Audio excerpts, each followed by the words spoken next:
ہمیں اپنی آخرت اگر اچھی بنانی ہے تو ہمیں اپنی دنیا ہی سدھارنی ہوگی، لہٰذا دل میں خوف ہونا نہایت ضروری ہے۔ اب میں مسئلہ یہ ہے کہ خوف ہوتا کیا ہے، خوف ہے کیا؟ تو خوف دل کی ایک کیفیت کا نام ہے، خوف دل میں پیدا ہونے والی ایک کیفیت کا نام ہے جو آنے والے کسی حادثے کی وجہ سے دل میں پیدا ہو جاتی ہے۔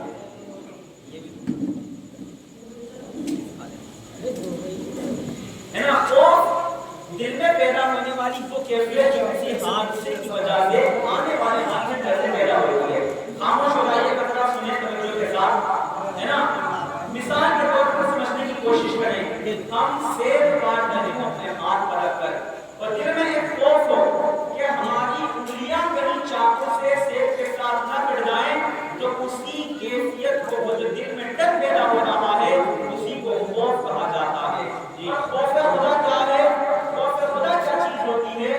خوف خدا یہ ہے کہ بندے مومن آنے والے جو خطرات ہیں مومن بندے کے ساتھ، قبر کے جو معاملات ہیں مومن بندے کے ساتھ، قبر کا جو عذاب ہے مومن بندے کے ساتھ، حشر کے دن کا جو معاملہ مومن بندے کے ساتھ لگا ہوا ہے، جہنم کا جو عذاب لگا ہوا ہے، اللہ تبارک و تعالیٰ کا جلال جو بندے کے پاس ہے، ان تمام چیزوں کا خیال اپنے دل میں پیدا کر کے آخرت سے ڈرنا، اللہ تبارک و تعالیٰ سے ڈرنا، اسی کو خوف خدا کہا جاتا ہے۔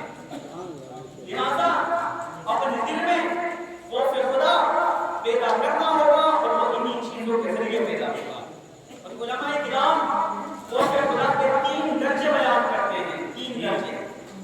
خوف خدا کا پہلا درجہ یہ ہے کہ بالکل معمولی درجے کا خوف، بالکل ہلکا خوف، اور وہ خوف وہ ہے کہ ایک بندہ جب قیامت کے حالات، حشر کے میدان کی ہولناکیاں، ابر کی تندیاں اور تاریکیوں کو یاد کرے، اللہ تبارک و تعالیٰ کے جلال کو یاد کرے، تو اس کے دل میں خوف تو پیدا ہو، لیکن چوری میں پھر سے اٹھے اور اپنی قرآنی روش پر آ جائے، یہ سب سے ہلکے درجے کا خوف ہوتا ہے۔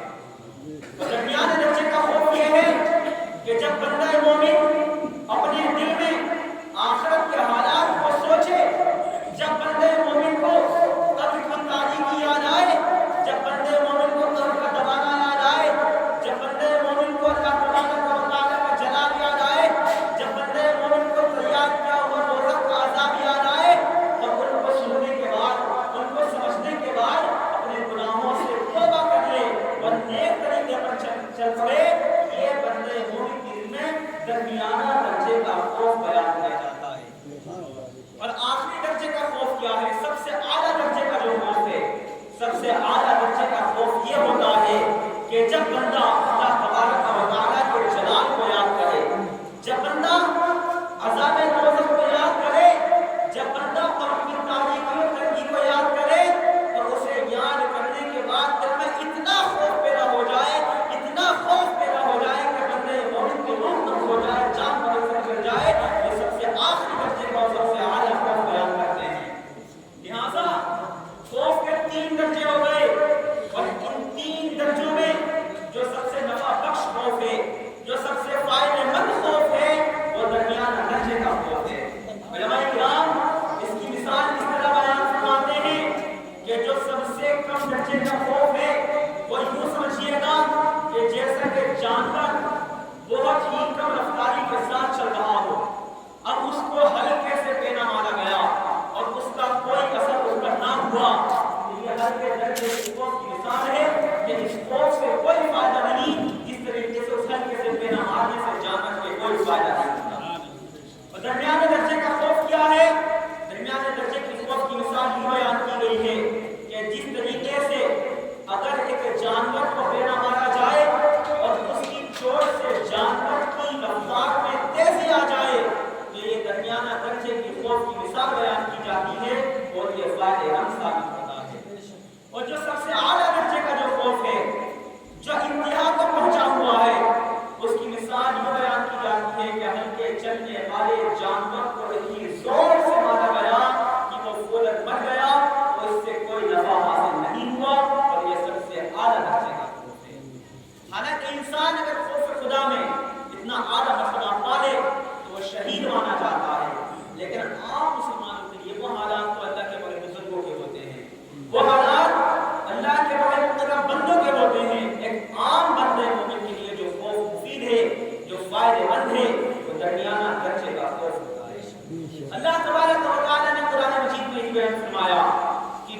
شخص اللہ کے حضور کھڑے ہونے سے ڈرا، اس کے دل میں خوف پیدا ہوا کہ مجھے اللہ کے حضور کھڑے ہو کے حساب دینا ہے، میں نے جو کچھ دنیا میں اعمال کیے ہیں مجھے وہاں دیکھنے کو ملیں گے، اور ان تمام باتوں سے ڈرا تو اللہ نے اس کے لیے خوشخبری بیان کی ہے کہ اس کے لیے دو جنتیں اللہ تعالیٰ نے بیان فرمائی ہے، اور خوف خدا کی تعلیم قرآن مجید سے ہمیں مل گئی۔ اب جب ہم انبیاء کرام علیہ السلام کے زندگی کی طرف نظر کریں تو معلوم پڑے گا کہ حضرت عیسیٰ علیہ السلام بڑا اللہ کا خوف رکھنے والے تھے، اتنا خوف رکھنے والے، حالانکہ انبیاء بخشے ہوئے ہیں، حساب نہیں ہونا ہے، لیکن اتنے خوف والے تھے کہ ایک ٹوٹا ہوا پیالہ پانی پینے کے لیے پاس میں تھا، آپ نے وہ بھی صدقہ کر دیا کہ مجھے کہیں اس کا حشر کے دن حساب نہ رہے، اتنا خوف کرنے والے۔ حضرت داؤد علیہ السلام کے بارے میں آتا ہے کہ جب آپ خوف خدا کے متعلق بیان فرماتے تو ان کے بے شمار اصحاب ایسے تھے کہ جن کی روح کے بدن سے ان کا بیان سنتے نکل جا رہی تھی۔ نبی پاک صلی اللہ علیہ وسلم کی طرف روشنی کرے تو معلوم پڑے گا کہ وہ نبی کریم صلی اللہ علیہ وسلم کہ جن کے کہنے پر، جن کی سفارش پر سارے مسلمانوں کی مغفرت کر دی جائے گی، ان نبی کے دل میں اتنا خوف کہ وہ دن میں بے شمار بار بار کی باتوں میں استغفار کرتے نظر آتے ہیں۔ نبی کے اصحاب کی طرف جب روشنی کریں تو پتہ چلے گا کہ صدیق اکبر رضی اللہ تعالیٰ عنہ ایک دن گھر سے نکلے کہ دیکھتے ہیں کہ ایک چڑیا ایک درخت پر بیٹھی ہوئی پھل کھا رہی ہے۔ جب اس چڑیا کو دیکھا تو کہتے ہیں دل میں خیال پیدا ہوتا ہے، اللہ کا خوف پیدا ہوتا ہے، اور کہتے ہیں کہ کاش میں انسان نہ ہوتا، کاش میں ایک چڑیا ہوتا کہ مجھے اللہ کے حضور اپنا حساب دینے کے لیے کھڑا نہ ہونا پڑتا۔ یہ خوف ہے خدا۔ حضرت عمر فاروق اعظم جن کے بارے میں نبی کا فرمان ہے کہ اگر اللہ تبارک و تعالیٰ کو میرے بعد کسی کو نبی بنانا منظور ہوگا تو عمر فاروق اعظم کو نبی بناتا، جن کے بارے میں نبی نے فرمایا کہ ان کی اتنی نیکیاں جتنے آسمان کے تارے، وہ عمر فاروق اعظم کہ ان کے مشورے کے مطابق قرآن مجید میں 20 سے زیادہ احکام نازل ہو گئے۔ حضرت عمر فاروق اعظم نے مشورہ کیا یا رسول اللہ شراب حرام ہونی چاہیے، اللہ نے قرآن میں آیت نازل فرما دی ہاں شراب حرام ہوگی۔ حضرت عمر فاروق اعظم نے نبی صلی اللہ علیہ وسلم کو مشورہ کیا یا رسول اللہ اپنی بیویوں کو پردے کا حکم دیجیے، اللہ تبارک و تعالیٰ نے قرآن مجید میں آیت نازل فرما دی یہاں اور ان عورتوں کے لیے پردے کا حکم رہے گا۔ اسی طریقے سے مشورے کے مطابق جو یہ مشورہ دیتے قرآن مجید میں آیت نازل ہو جاتی، مومن مطلب پر وقت لاگو ہو جاتا۔ وہ عمر فاروق اعظم کا خوف کرنے والے ہیں کہ ایک دن کا لے کر بیٹھے ہیں اور دن کو دیکھ کر فرماتے ہیں کہ کاش میرے دن کا ہوتا اور میں اللہ تبارک و تعالیٰ کے حضور کھڑے ہو کر حساب دینے سے بچ جاتا۔ نعرہ تکبیر، نعرہ رسالت، یا رسول اللہ، مسلک اعلیٰ حضرت، زندہ باد، علماء اہل سنت، شان حضرت عمر فاروق اعظم، نعرہ تکبیر، نعرہ رسالت۔ یہ دین کے دلوں میں خوف خدا کا جذبہ تھا، لیکن آج ہمارا حال کیا ہے کہ ہمارے دلوں میں خوف نام کی کوئی چیز نہیں ہے۔ ہونے کا کیا اظہار کرتے ہیں؟ کیا خوف خدا ہونے کا ہم ادا کرتے ہیں؟ اگر خدا کا خوف ہے تو کیا ہم تصویروں میں نظر آتے ہیں؟ اگر خدا کا خوف ہے تو کیا ہم بھائیوں کے حقوق ادا کرتے نظر آتے ہیں؟ اگر خدا کا خوف ہے تو کیا ہم ماں باپ کے ساتھ اس میں سلوک کرتے ہیں؟ ہر میدان میں ہم پیچھے نظر آئیں گے۔ اس لیے اگر کوئی کہے خدا کا خوف ہے خاموشی اختیار کی جائے۔ اور میں نے آیت کریمہ تلاوت کر دی کہ جو اللہ کا خوف دل میں رکھے گا اس کے لیے دو جنتیں ہیں۔ سیدنا عمر فاروق اعظم رضی اللہ تعالیٰ عنہ کی خلافت کا زمانہ ہے کہ حضرت عمر فاروق اعظم کی دور خلافت میں ایک شخص ایسا تھا اتنا عبادت گزار، اتنا پرہیزگار کہ جس پر اسلام کے دوسرے خلیفہ رشک کیا کرتے تھے کہ اس کی عبادتوں کا کیا کہنا، اس کی ریاضت کا کیا کہنا، اس کے تقوی و پرہیزگاری کا کیا کہنا، فخر کیا کرتے تھے حضرت عمر فاروق اعظم۔ وہ نوجوان اس کا معمولیت کر کے روزانہ عشاء کی نماز کے بعد مسجد سے نکل کر اپنے گھر جاتا اور والد صاحب کو کھانا کھلایا کرتا تھا۔ دوبارہ مسجد آ کر اپنی عبادات میں مصروف ہو جایا کرتا تھا کہ ایک دن بہت دیر ہو گئی، وہ گھر نہ پہنچا۔ اس کے والد فکر مند ہوئے اور گھر سے نکل کر جب باہر دیکھا تو معلوم پڑا کہ راستے میں ایک کنارے پر وہ جوان بے ہوش پڑا ہوا ہے۔ اس کے والد نے چند لوگوں کا سہارا لے کر اسے اٹھایا اور گھر لے گئے، اور گھر لے جانے کے بعد جب اسے ہوش آیا تو اس سے پوچھا کہ آخر تمہارا معاملہ کیا ہے، کیوں تم بے ہوش پڑے ہوئے تھے، کیا معاملہ ہے، کیا پریشانی ہے، کیا مرض ہے؟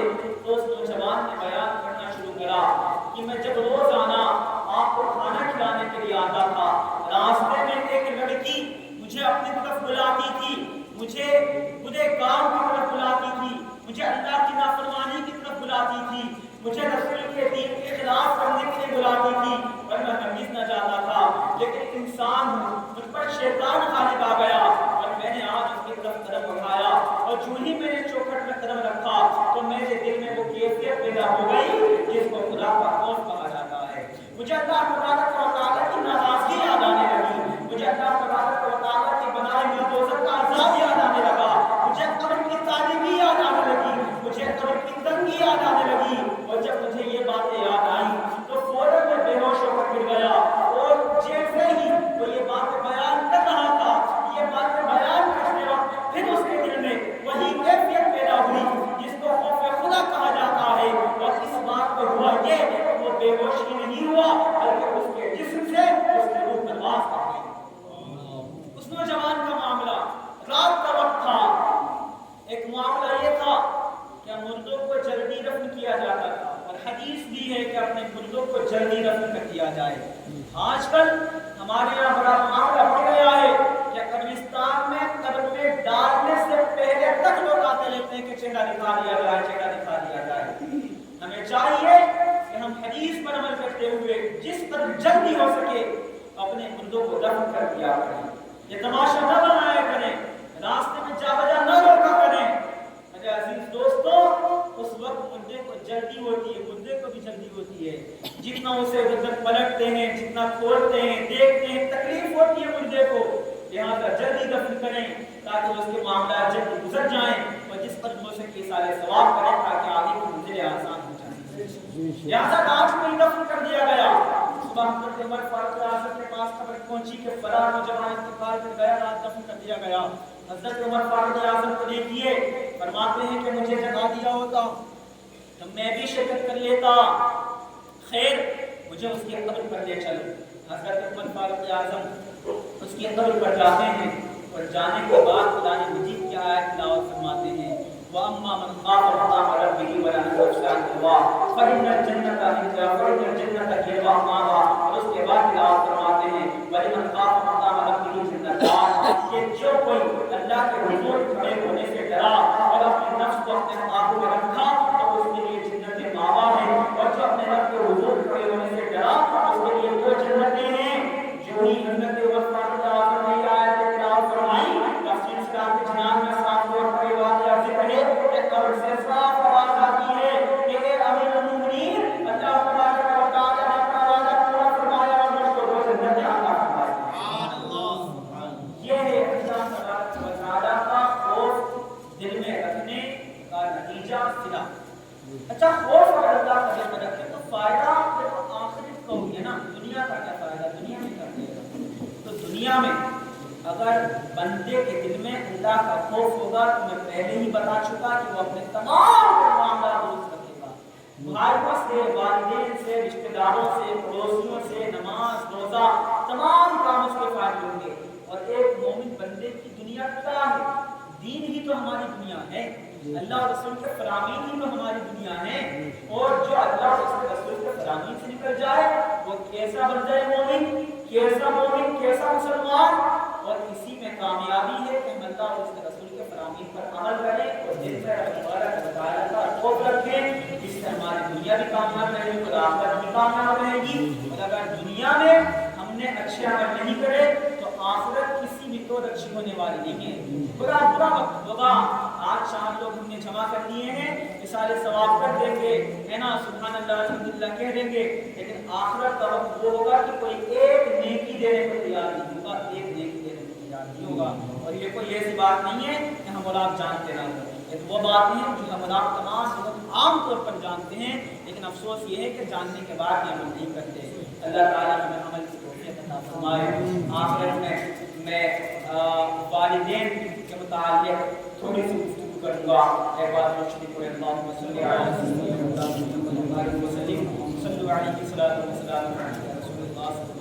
وسلم. اللہ تبارک و تعالی نے قرآن مجید میں جا بجا فرمایا ہے وبالوالدین احسانا, کہ اپنے والدین کے ساتھ انسان کو. غالباً اللہ تبارک و تعالی نے 5 جگہ یہ حکم صادر فرمایا, اور جب آپ ان جگہ کی 5 جگہ کی آیتیں دیکھیں گے تو اس سے پہلے جو مفہوم ملے گا ماں باپ کے ساتھ اس نے سلوک کا جو حکم دیا ہے, اس سے جسٹ پہلے والی جو بات ہوگی وہ یہ ہوگی کہ اللہ کے ساتھ کسی کو شریک مت ٹھہراؤ. لا تشرکوا باللہ وبالوالدین احسانا, اس طریقے کا مفہوم ملے گا. تو اس سے ہمیں یہ اندازہ ہوتا ہے کہ اللہ تبارک و تعالیٰ کے نزدیک جو سب سے بڑا جرم ہے وہ ہے اللہ کا شریک ٹھہرانا, اور شرک کرنا سب سے بڑا جرم ہے. اور اس جرم کے بعد اس سے تنبیہ کرنے کے بعد فوراً والدین کے ساتھ اس نے سلوک کا حکم دیا, نماز کا حکم نہیں دیا, روزے کا نہیں دیا, زکات کا نہیں دیا, کسی چیز کا حکم نہیں دیا. سب سے پہلے والدین کے ساتھ اس نے سلوک کا حکم دیا. اس سے یہ پتہ چلتا ہے کہ والدین کے ساتھ احسان کرنا کتنی بڑی عبادت ہے, اور نافرمانی کرنا کتنا بڑا گناہ ہے کہ اللہ تعالیٰ نے اسے شرک کے ساتھ بیان فرمایا. اور ایک بات معلوم ہوتی ہے, ایک بندے مومن پر 2 طریقے کے حکم واجب ہوتے ہیں. ایک وہ جو بندے کے اور اللہ کے درمیان کے معاملات ہوتے ہیں, جیسے کہ نماز ہے, روزہ ہے, زکات ہے, حج ہے, صدقہ ہے, خیرات ہے. اور دوسرے بندے کے اوپر وہ معاملات ہوتے ہیں جو ایک بندے کے دوسرے بندے کے درمیان ہوتے ہیں. لہٰذا اللہ تبارک و تعالیٰ نے سب سے پہلے اپنا معاملہ ذکر فرما دیا کہ میرے ساتھ کسی کو شریک نہیں ٹھہرانا. اب اس کے بعد جو ذکر تھا وہ بندوں کے معاملات کا ذکر کرنا تھا. اللہ نے بھائی کا ذکر نہیں فرمایا, پڑوسیوں کا نہیں فرمایا, رشتہ داروں کا نہیں فرمایا, یہاں تک کہ اللہ تبارک و تعالی نے نبی کا بھی وہاں ذکر نہیں فرمایا. لیکن یہاں سے یہ سمجھ لینا کہ نبی ماں باپ کے بارے میں یہ غلط ہو جائے. پہلے نبی بعد میں ماں باپ, کیونکہ اللہ تبارک و تعالی جانتا ہے کہ نبی کی اطاعت تو کریں گے ہی. اب بعد میں معاملہ بنتا تھا دوسرے لوگوں کا, تو ان دوسرے لوگوں میں جو سب سے پہلی ہدایت کی وہ والدین کے لیے, والدین کے ساتھ انسان. اب مفسرین اس طرح کہتے ہیں کہ احسان کا مطلب کیا ہے. تو احسان یہ ہوتا ہے کہ ایک تو ہوتا ہے بدلہ چکا دینا. آپ نے مجھے ضرورت کے وقت میں ہے نا 10 روپے دیے, میں نے بھی آپ کو لوٹا دیے, آپ کی ضرورت نہیں, یہ بدلہ ہو گیا, برابر ہو گیا, یہ احسان نہیں. یا تو آپ مجھے ایسے موقع پر دے دیں اور اسے بھول جائیں, چھوڑ دیں, تو یہ احسان ہوتا ہے. یا جتنا آپ نے میرے ساتھ کرا اس سے زیادہ جب آپ کے ساتھ کروں گا تب وہ احسان کہلاتا ہے. اب یہ مسئلہ لے کر ایک صحابی پوچھا حضرت عمر فاروق اعظم کے پاس, اور کہتے ہیں کہ اللہ نے ہمیں احسان کا حکم دیا ہے, تو مجھے ذرا یہ بتائیے گا کہ میں جب چھوٹا تھا تو اپنے کپڑے میں پیشاب کر لیتا تھا, پخانہ کر لیتا تھا, اور آج میری معمولی ہو گئی ہے, بیمار ہو گئی ہے, آج وہ مجھ سے اشارہ کرتی ہے مجھے پخانے پیشاب کے لیے لے چلو, میں اٹھا کے لے کے جاتا ہوں, پھر گول میں پخانہ پیشاب کر دیتی ہے, تو بتائیے گا برابری ہو گئی, احسان ہو گیا نہیں ہو گیا؟ تو حضرت عمر فاروق اعظم فرماتے ہیں نہیں, کسی بھی طور احسان نہیں ہو سکتا, کسی بھی طور احسان نہیں ہو سکتا. وہیں حضرت ابو ہریرہ موجود ہیں, وہ اپنے دل میں سوچتے ہیں, اور بیان کیا انہوں نے کہ میرے دل میں یہی بات تھی کہ میرے ساتھ بھی یہ معاملہ تھا, لیکن پوچھنے کی ہمت نہیں ہوتی تھی. اس صحابی نے پوچھ کے میرا مسئلہ حل کر دیا. حضرت عمر فاروق اعظم فرماتے ہیں ایسا نہیں ہو سکتا. صحابی نے عرض کی نہیں ہو سکتا. حضرت عمر فاروق اعظم نے فرمایا کہ جب تم ماں کی گود میں پخانہ پیشاب کرتے تھے, ماں برا نہیں مانتی تھی اور ماں دعائیں دیتی تھی کہ یا رب العالمین میرے بچے کو لمبی عطا فرما, میرے بچے کو صحت عطا فرما, میرے بچے کو اپنے سلیم عطا فرما. لیکن جب آج تم ماں کی بیماری دیکھتے ہو تو تم ماں کی شفا یابی کی دعا نہیں کرتے. اپنے دل پر ہاتھ رکھو اور سچ بیان کرو تمہارے دل میں کیا ہے. تو صحابی کہتے ہیں کہ میرے دل میں یہی خیال ہے کہ یا رب العالمین میری ماں کو اس جگہ سے چھٹکارا دے تاکہ وہ اس تکلیف سے بھی محفوظ ہو جائے. لہٰذا حضرت عمر فاروق اعظم نے فرمایا کہ اپنی نیت کو, ماں کی نیت میں فرق دیکھو, اس سے پتہ چل جاتا ہے کہ ماں باپ پر احسان کبھی نہیں کیا جا سکتا. حضرت عمر فاروق اعظم نے فرمایا احسان نہیں کیا جا سکتا, صحابہ رسول بات مانی جائے گی. اور اللہ فرما رہا ہے احسان کرو، تو اللہ تعالیٰ نے ہمیں ایسے کام کا حکم ہی کیوں دیا جو ہم کر ہی نہیں سکتے ہیں؟ یہ بھی ایک بات جو ہے قابل غور ہے نا، ایسے کام کا حکم ہی کیوں دیا؟ تو یہ جو ہے اللہ تبارک و تعالیٰ نے مبالغے کے طور پر حکم دیا ہے، مبالغے کے طور پر۔ مثال کے طور پر میں نے کسی سے کسی کام کو 4-6 بار کہہ دیا اور اس نے نہیں سنا، اب مجھے شرعی طور پر یہ کہنے کا حق ہے کہ میں نے تم سے 1000 بار کہا ہے لیکن تم نہیں مانے۔ شریعت نے اجازت دی ہے کہ کوئی جھوٹ نہیں ہوتا، اسے کہتے ہیں مبالغہ، ہے نا۔ لہٰذا اللہ تعالیٰ نے یہاں مبالغے کے ساتھ بیان فرمایا ہے کہ والدین کے ساتھ جتنا زیادہ ہو سکے، زیادہ سے زیادہ، اور اس سے بھی زیادہ، اس سے بھی زیادہ، جتنا زیادہ ہو سکے والدین کے ساتھ اس نے سلوک کرو، اور اسی میں تمہاری بھلائی ہے، دنیا بھی کامیاب ہے اور آخرت بھی کامیاب ہے۔ یاد رکھنا چاہیے کہ اپنے دلوں میں رب تبارک و تعالیٰ کا خوف رکھیں، اپنے والدین کا بھرپور خیال رکھیں، ان سے بدسلوکی نہ کریں، ان کے سامنے آواز بلند نہ کریں، ان کی چپلیں سیدھی کرتے رہیں، رشتہ داروں کا خیال رکھیں، اور اپنے مرحومین کے لیے ہمیشہ اظہار ثواب کرتے رہیں، تو اس میں فائدہ ہمارا بھی ہے، ہم انہیں پہنچائیں گے، اس سے پہلے ہمیں ملتا ہے۔ اللہ کی بارگاہ میں دعا ہے کہ ہمیں عمل کی توفیق عطا فرمائے۔